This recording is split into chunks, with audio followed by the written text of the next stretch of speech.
thank the member and recognize the member from Vancouver-Fairview. Thank you, Honourable Speaker. And may I congratulate you on your election as Deputy Speaker.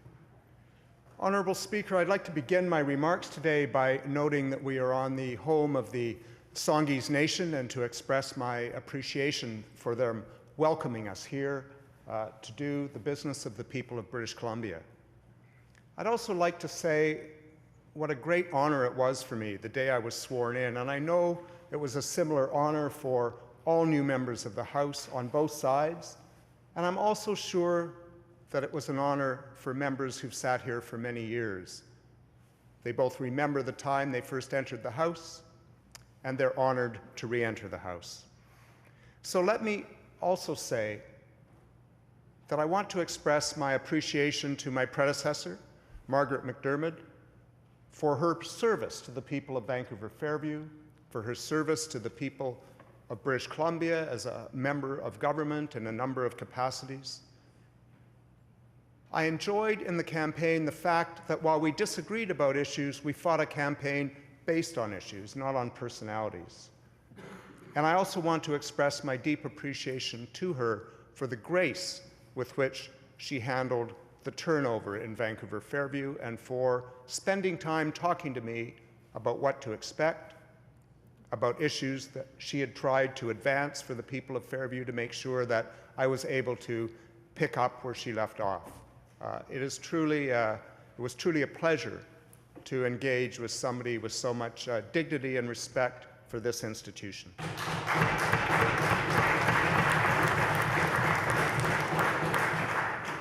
Let me also thank my partner, Joanne Fox, who, besides being a tireless campaign worker for me, will always make sure that no matter how long or how short a time I serve in this House, it will never go to my head. And let me also thank my sister, Jane Heyman, and my niece, Jessie Johnston, who kept me company on many cold nights in January, walking the streets of Vancouver-Fairview, talking to residents, who kept me inspired, who believed in me, and who never, either of them, let me forget for a moment the importance of the arts, not just in the cultural life of our communities, but in the economic life of our province. And let me say, though sadly they can't be with us today, I'd like to thank my parents who came here as refugees from the Holocaust, who were welcomed to a new nation and given safety and given an opportunity, who immediately plunged themselves into the life of the community for themselves, for their neighbors, for their 2 children, who, of course, like all immigrants, wanted the best for their children and taught us by example, taught us the value of public service, taught us to be part of the community, and taught us that if we had something, if we had a roof over our heads, if we had good food to eat, it wasn't because we were better than other people. It was because we were, for this time at least, more fortunate than them, and we owed something to our community in respect of that fact.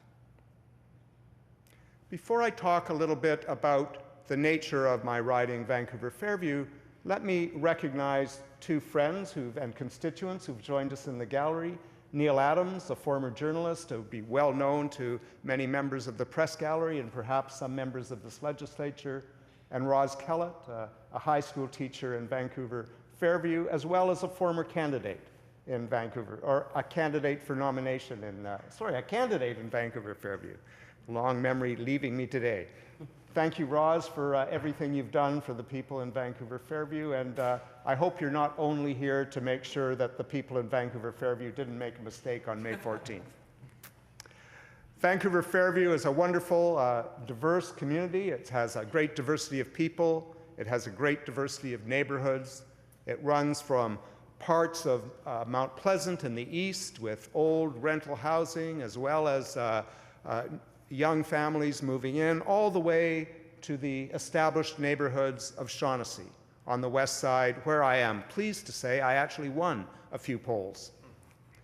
Fairview Slopes with their cooperative housing, their great views of the North Shore, Riley Park, Little Mountain, the home of the Vancouver Canadians, and the vibrant small business communities along South Cambie, along Main Street, along Broadway, that give character to the neighborhoods, that bind the neighborhoods together, that are so important a part of the economic life and the community life in Vancouver-Fairview, small businesses that we need to do everything we can to support.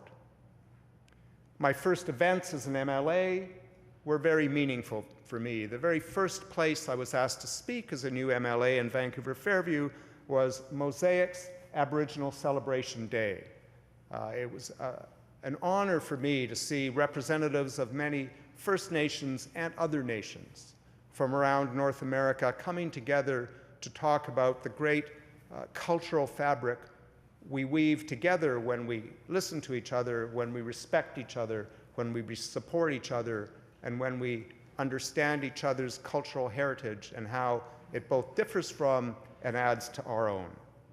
Most recently, I attended a block party in the eastern part of the riding on 18th Avenue near Quebec Street, where I had the pleasure on the Saturday before Canada Day to talk to many constituents, many of whom recognized me and many of whose names I had to struggle to remember after thousands of conversations on doorsteps. Let me use that as an introduction to just thank all of the constituents of Vancouver-Fairview, the many constituents who opened their doors to me on cold, dark, rainy January nights because I wanted to talk to them about the coming election, what was important to them, what I had to offer along with my party, and to ask them what the issues that were first and foremost on their minds were, what their concerns were, what their hopes were for themselves as well as for their children. And believe me, Honorable Speaker, they gave me an earful. I've mentioned that it's a very diverse constituency in terms of the people in it, as well as the kinds of occupations of the people who live there. Some of you may know, some of you may not, that Vancouver-Fairview has the highest number of film industry workers of any constituency in British Columbia.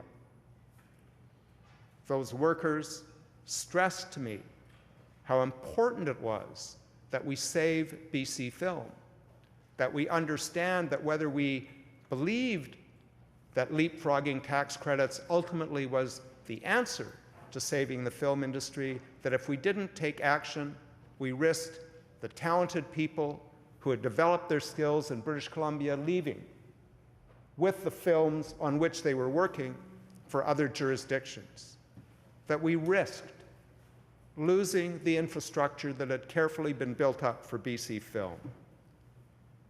We know that direct film industry jobs as well as induced jobs from the film industry are down $3,500 over the previous year, part of 31,000 private sector jobs that have disappeared in this province under this government's so-called jobs plan. At the same time, Ontario is up 8,000 jobs. So what does our finance minister suggest to the film industry?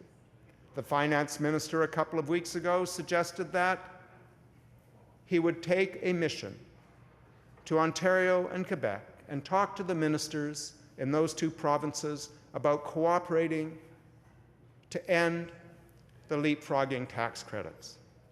Well, I would like to say to the minister that the best way I can express that in negotiation terms, and I am among the many careers I've held an experienced negotiator, the message that the minister proposes to give to Ontario and Quebec is, we've given up. Now, can we please sit down and talk?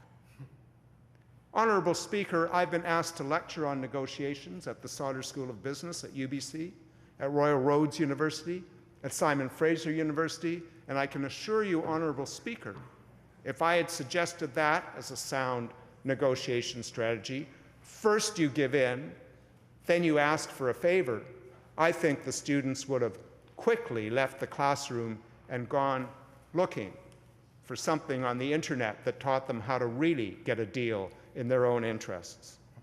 The message, unfortunately, to film industry workers in Vancouver-Fairview and throughout the province is not We've built the industry with you. You're an important part of the cultural and economic life of our province, and we want to support you. Instead, it appears to be, so long, it's been good to know you.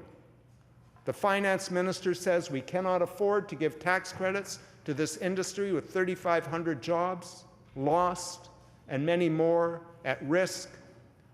But the finance minister has no problem providing tax credits for other industries, royalties, subsidies, and lessened payments for the oil and gas industry. Why will not the finance minister in this budget tell film industry workers that they're valued and that their jobs are important and that he's going to take steps to protect them and to protect these jobs in British Columbia? Honourable Speaker, also present in Vancouver-Fairview is a great technology sector. Medical technologies, life sciences technologies, clean energy technologies. There's entrepreneurs. There are people who have built businesses from nothing to 40 employees looking to grow.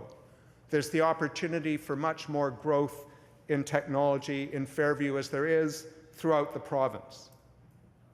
But, again, faced with an opportunity to revisit a 10-year-old eligible business tax credit scheme, raise the cap as well as raise the credit, which would have been welcomed by the technology sector in Fairview and around the province, would have been welcomed by entrepreneurs. Once again, we're ignoring the opportunity to do something tangible and concrete for this industry, tangible and concrete for people who would have jobs in British Columbia, tangible and concrete for developing green, clean jobs in British Columbia.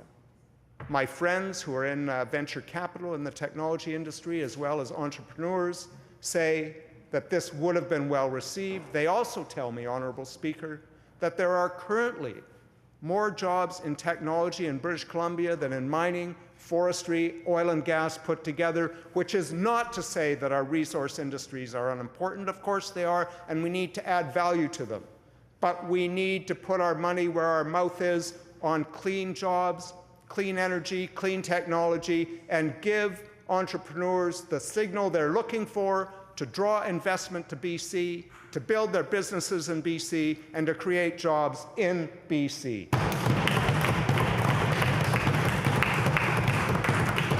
Honourable Speaker, I'm very happy to see that there is a new Ministry of Technology and Innovation. Unfortunately, in the Finance Minister's zeal to balance the budget, he appears to have cut open government.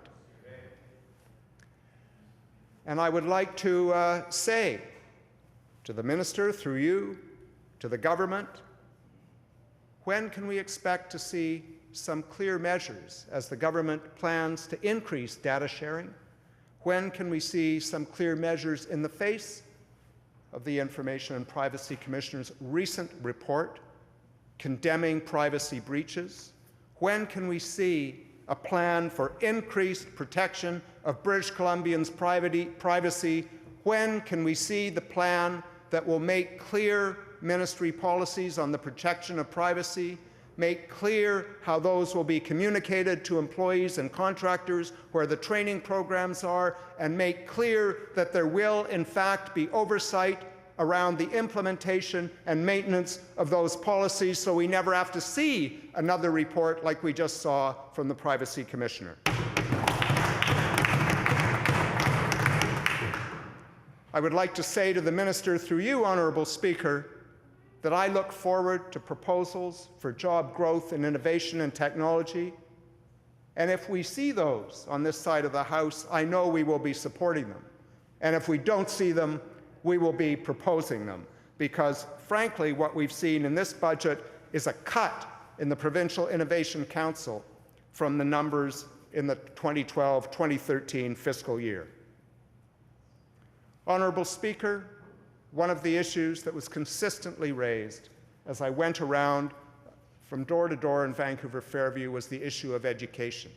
I heard about it from parents who asked me, when are we going to find some cooperation in the education system so that children can go to school can get the resources they need to learn, whether they're bright children, whether they're special needs children, whether they're ESL children, so that the teachers have the resources they need to give the attention that each child needs.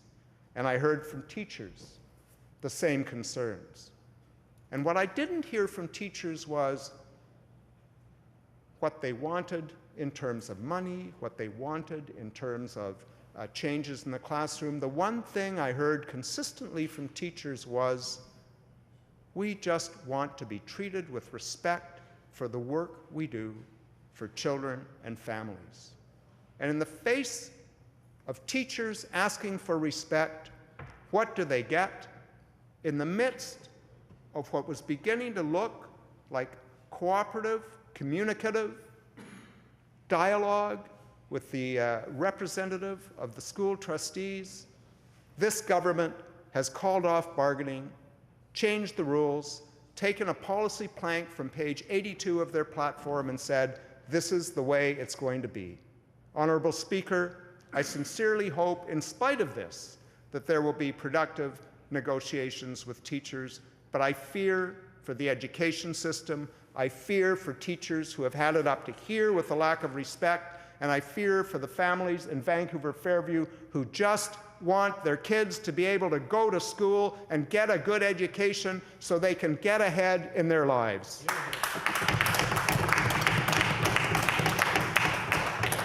And I met many students in the constituency, Honorable Speaker, students who were worried about the massive debt loads they were piling up, trying to get the education they need for the jobs of the future. And what do we get from this budget? 5,600 fewer post-secondary spaces than in 2012, government's own need projections in 2012. Perhaps those spaces are being cut because the education will simply be too expensive. This government doesn't expect students to be able to go to school because an education may only be for the elite. Young workers looking for skills training for the jobs that this government talks about creating. Words in the throne speech, no dollars in the budget, Honorable Speaker. Those young people are being let down by this budget. Another critically important issue in Vancouver-Fairview is transit. In Fairview, the issue is the Broadway corridor, but there's issues throughout the region. There's issues south of the Fraser. Not a single new dollar for TransLink. In this House last week, I asked a question about the referendum of the Transportation Minister through you, Honorable Speaker. The minister's answer was, we believe in democracy and we believe in giving the people of the region a democratic voice in how transit will be funded. Honorable Speaker, where was that democratic choice on any of the 5 projects that our finance critic pointed to as being massively over budget? Where was the referendum on those? Where was the voice of British Columbians on those? Those overruns alone could fund either Surrey's transit or Vancouver's transit. And yet, this transportation minister sticks by an election promise of a referendum that the chair of the Mayor's Council has said is clearly a deflection of the province's responsibilities. Before the election, then Transportation Minister, now Environment Minister, said this won't be an option for British Columbians to say no funding. It will simply be a choice of methods of funding. That was the position of the then Transportation Minister before Premier Clark threw her under the not yet to be built, may never be built Surrey light rail system. Richmond Mayor Brodie on the referendum. It will divide the whole region, and if it fails, we'll be further behind than we ever were. Honorable Speaker, this government and this House has a duty, has a responsibility to get on with the job of providing transit throughout the Lower Mainland, throughout the Metro Vancouver region, throughout the province, if we're serious about getting people out of their single occupancy vehicles, which they can never do if the transit is simply not adequate to get them to work and back in a timely manner. Honorable Speaker, we're here today to debate bogus budget 2. Growth is down, retail sales are down, and yet the finance minister maintains the fiction that this is a balanced budget. What will be the impacts on British Columbians? The finance minister said to the House on Thursday that $130 million in cuts in public services was akin to a very small, a very minuscule cut to a household budget. Maybe. But, Honorable Speaker, the throne speech talked about seniors being able to age in place. Is that possible when this budget has, for this coming fiscal year and the period going forward, $233 million less than the previous finance minister's own projections for the year and period? Can that be true, Honorable Speaker, when this government has already introduced a wheelchair tax? Can this be true, Honorable Speaker, when MSP premiums are going up 4%, significantly higher than the lift for the healthcare budget overall, 4%, the 5th consecutive lift? And Honorable Speaker, can we truly say that a budget is balanced when it's booking $1.8 billion in revenue from BC Hydro?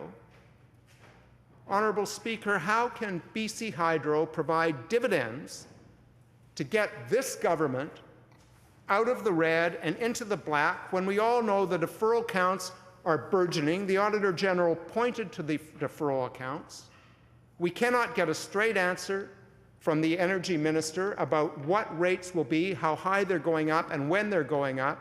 If that's a balanced budget in the interests of British Columbians, I would tell you, Honorable Speaker, and I would tell the government through you, that the citizens of Vancouver-Fairview would disagree, and members on this House, side of the House, will also disagree. Honorable Speaker, when I went door to door in Vancouver-Fairview, 2 things came up constantly. 2 things were voiced as concerns by constituents. But they weren't voiced separately. They were voiced together. People said, we're concerned about the economy and we're concerned about the environment, because they know they're both important. They know it's not a choice of one or the other. They know a healthy economy depends on a healthy environment, and that's why, Honorable Speaker, they do not want to see tankers off the coastline of British Columbia or in the harbor of Vancouver. They do not want to see the jobs in fisheries threatened or the jobs in tourism threatened. Honorable Speaker, they are waiting for a clear, unequivocal signal from this government that it shares their values, shares their beliefs, and will protect their interests. Nothing in the budget, nothing in the throne speech about climate change, and yet young people in Fairview and their parents care about both. What we do see, Honorable Speaker, is the death of the Live Smart BC program and a 62% cut to the Innovative Clean Energy Fund. Honorable Speaker, people in Vancouver-Fairview, people in British Columbia are not prepared to wait till 2017 for jobs, for access to education, for skills training, for solutions to the transit nightmare, or solutions to the nightmare of climate change that we're all witnessing playing out in extreme weather events that have come closer and closer and closer to home. Honorable Speaker, they deserve to see answers. Finally, Honorable Speaker, as I close, I would like to say that the greatest lesson I learned speaking to people in the election campaign was how important it is to listen. how important it is to listen to what people have to say. And it's not because I don't have good ideas, or because you don't have good ideas, or the government doesn't have good ideas. It's because the people we represent have good ideas too. They deserve respect for their opinions. They deserve honesty. They want to see vision. They want to see hope from the people they send to this House. Honorable Speaker, we've all spoken regretfully about the disengagement of the electorate. We've spoken regretfully about young people increasingly failing to show up at the polls. If we want to engage voters, we need to give them hope. We need to respect them. They need honesty. They need to get that from their government. Honorable Speaker, whether or not they get it from the government, they'll get it from me, and they'll get it from this side of the House. Thank you very much.